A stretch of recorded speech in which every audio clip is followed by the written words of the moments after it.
ჩემი აზრით ევროპის დღე და ზოგადად 9 მაისი ნიშნავს ერთიანობას. ყველა ერთიანი ვართ, ბევრს თამაშობთ, ბევრს ვერთობთ. ევროპელად გვაქცევს ზეზვადამზია პირველ რიგში, რა თქმა უნდა ჩვენი კულტურა და ჩვენი წყურვილი რათა ვიყოთ იმ ევროპული გაერთიანების წევრი, რომელთვისაც ჩვენ ესე ძალიან ვისწრაფვით. ევროპა არ არის ტერიტორია ჩემთვის, ევროპა არ არის მარტო ხალხი, ჩემთვის არის ღირებულებები, რომელზეც შეთანხმდნენ ადამიანები. ძალიან მნიშვნელოვანია ჩვენ თავს დავუმტკიცოთ და სხვებსაც ვაჩვენოთ, რომ ჩვენ ვართ ევროპის ნაწილი. ამ დღეს კიდევ უფრო კარგად ვიხსენებთ ამ ყველაფერს, უფრო ვუღრმავდებით ამ საკითხებს, პატარებს ვაცნობთ ამ ყველაფერს. I think being European is about playing by the rules.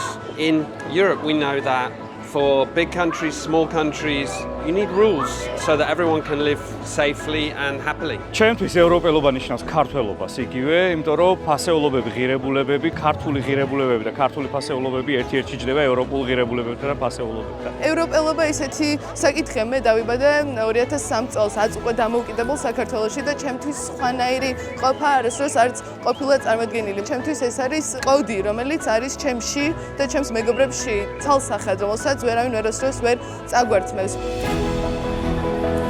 ევროპის დღე ძალიან მნიშვნელოვანია და მე იმედი მაქვს, რომ მოვესწრები იმ დროს, როცა დღე კი არ იქნება ევროპის. ევროპის თვე, კვირა, წელი, მთელი ცხოვრება ევროპის იქნება ჩვენ ქვეყანაში.